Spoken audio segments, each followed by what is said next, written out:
Thank you very much for joining us. The field of education, of course, is of imminent importance to everyone concerned who've got children, and even if you don't.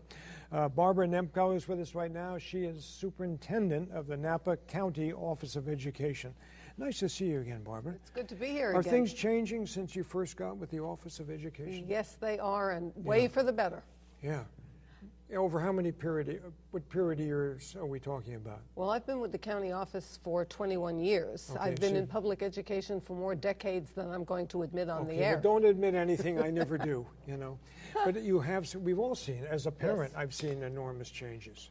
Yeah, is it the digital age? Is it technology? What is causing the biggest change? That's what it is. It's the digital age and technology. You remember when we saw The Graduate and there was one word to describe it? Plastics. Right. Right now, Right. digital. One of my favorite movies, by the way. Absolutely. Yeah. So how is that changing the educational system in the county? Well, when you think about the fact that we have spent decades trying to close the achievement gap, we know there's an achievement gap, it's persistent, we can't seem to eliminate it. And people sometimes act as though the achievement gap happens in school. It doesn't happen in school. Kids come to school with an achievement gap.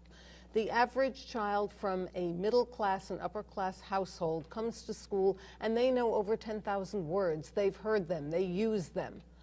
Children who come from low income families have thousands fewer words at their disposal. And when you're trying to teach someone to read, reading is all about words written down. If you don't have the words, then decoding the squiggles that are written down isn't going to get you to comprehension. Yeah. So how is this changing education being taught today if you have a conflict between those who already have some skills and those who don't? That's the beauty of digital resources. There are materials that have been developed for preschool kids. So kids are 3 years old or 4 years old. They haven't been to kindergarten yet, and they can, on iPads, have stories read to them. Mm-hmm. And the stories are not just colorful, interesting, animated, and read to them, but they are interactive.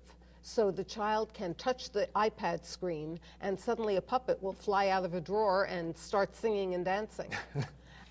Or a child I says, want to see that myself, you know. I'd love to show it to you. Yeah. A child is reading a story and the character says, I count to 10 and I don't peek. But then if you touch his hand, he goes 1, 2, 3, 4, 5, 6, 7, 8, 9, 10.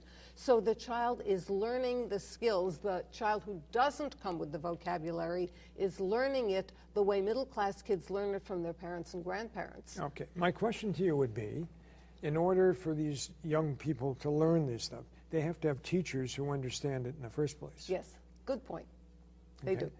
Do you have the teachers in the system who can teach those courses? Two things are happening. Number one, we're doing lots of professional development around digital resources. And so teachers are learning how to use it. And once they learn, wonderful story, we started this in a preschool about 2.5 years ago. Mm-hmm.